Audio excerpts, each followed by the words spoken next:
Okay, so when we started to look for the topic of our research, we wanted to focus on something that was important for today's education. So that's why we chose the topic of comprehensive sex education inside schools. But here in our study, we wanted to focus on the point of view where we think about this as children and adolescents' rights.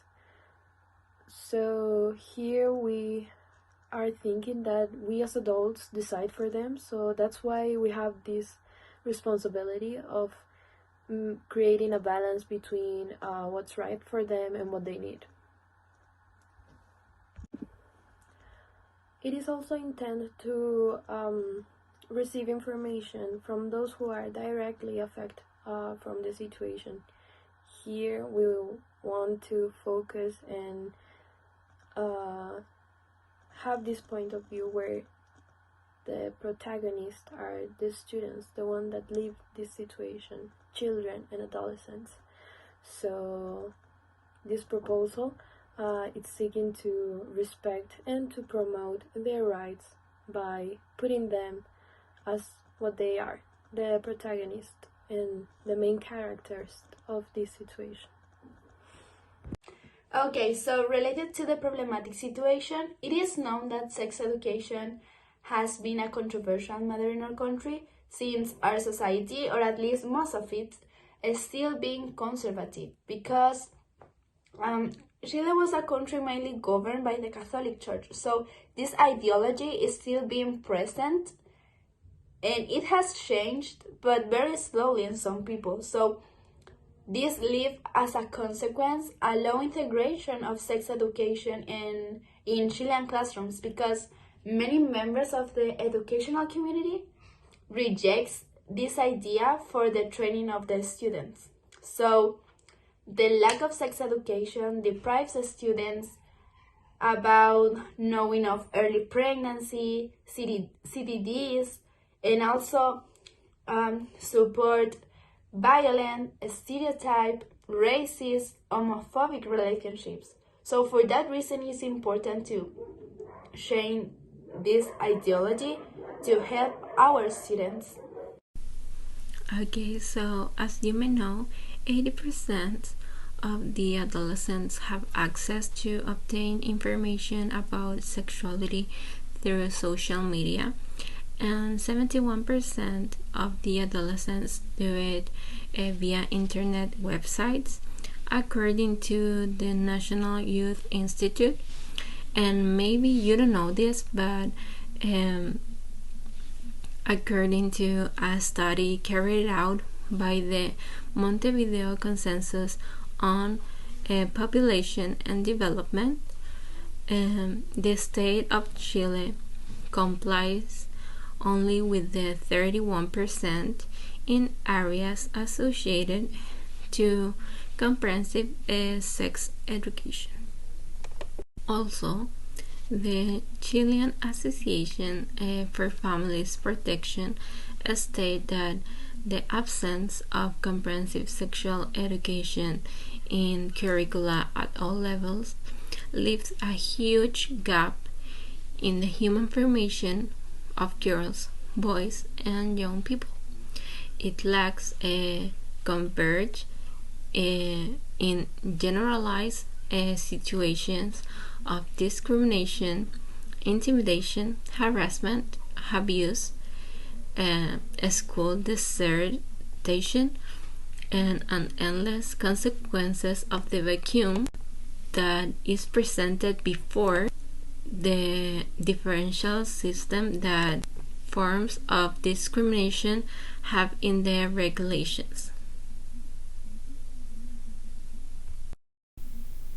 Okay, so having that information in mind, the research question that will guide our study is: what is the perceptions of students regarding the implementation of workshops dedicated to comprehensive sexual education in Chile? Okay, so according to our research question, The aim of this study is to understand the impression of the students regarding the implementation of comprehensive sexual education workshops in classes, because as you may know, and as Kiara said before, relationships have become more violent, stereotyped, racist, and homophobic due to the lack of this type of education in our country. So, in order to achieve that, our general objective is to implement workshops for children and adolescents centered in facilities that help them to face real situations concerning sex education. And our specific objectives are to select content to be approached during the workshops and to apply striking activities to draw students' attention. Okay, so in order to achieve those things that Francisca mentioned before, our study will base in a qualitative research, and we are going to use a descriptive study approach to develop it, because the idea is to know the perception that students have, students, adolescents, and children, that they have about the implementation of a comprehensive sex education subject in Chilean classrooms. As for the assumptions for study, we, in the stated research question, which was, what is the perception of students regarding the implementation of workshops regarding the dedicated to comprehensive sex education in Chile? So as a prediction of the results of the study, we indicated that according to the surveys and the focus groups that we planned to carry out, we expect that these results, the results of them, will reveal a high percentage of none or almost none knowledge from students about some sex education topics and its related, as STDs and contraceptives could be. Adding to these assumptions, we expect that the implementation of these workshop sessions focus on the wish to apply sex education in schools, may contribute to eradicate misinformation in adolescents and children in a Chilean classroom context. So the data gathering procedure will be carried out here through surveys and focus groups.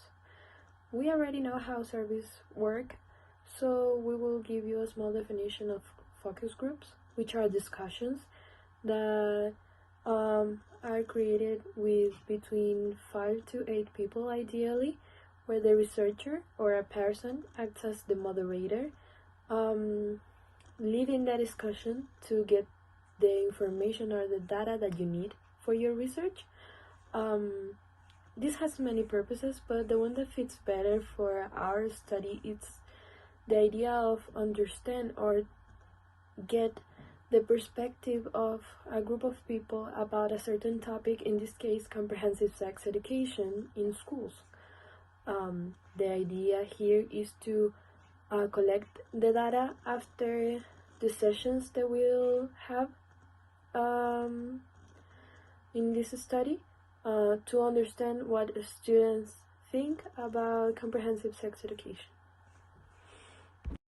As for the data analysis procedure, once the data is gathered through the methods stated before, the process of interpretation, organization, and structurization will begin. It is also known as coding, and it's going to take actions in it. The procedure consists in analyzing the answers of the participants of the focus groups and the surveys according to each question, which are open-ended ones. Here, the responses, the answers, have to be read by the researchers consciously in order to understand each one of them. Secondly, these answers are going to be categorized, some under the same codes and some under this other codes, considering if they are similar or they are not. And of course, taking into consideration the overall meaning and purpose of each of them. For example, let's say that we are coding answers of a question that talks about HIV, and we ask them to describe its consequences. Here, the majority of the students said that they know very few consequences of HIV, and a smaller group of these students say that they know a lot of them. So in this case, we would have two codes within the answers and for the same single question. Then the researchers will have to check how many times the codes repeat themselves in order to get the results. And as an option, a summary can be carried out about the findings using the same codes found. According to that, the results of this coding will lead to the main purpose of the study, which is the perception in form of lacks and sufficiencies that students have regarding sex education. These findings will determine the content and the approaches that we will be mentioning will be covered in the workshops in a near future, afterwards, of course, and as to provide children and teenagers with proper tools and useful knowledge. So, for the conclusion, well, here it is expected to receive results that help or serve to show how important this is for students, the process of learning about comprehensive sex education and all the topics that this specific concept approaches, because we know that it is not only about sex or STDs, it is a lot more than that. So here it is expected to receive this in order to maybe in the future suggest some ideas that can help us improvement for skills curricula. This in the future may help to improve or maybe even include a subject that is completely dedicated to comprehensive sex education inside all Chilean schools.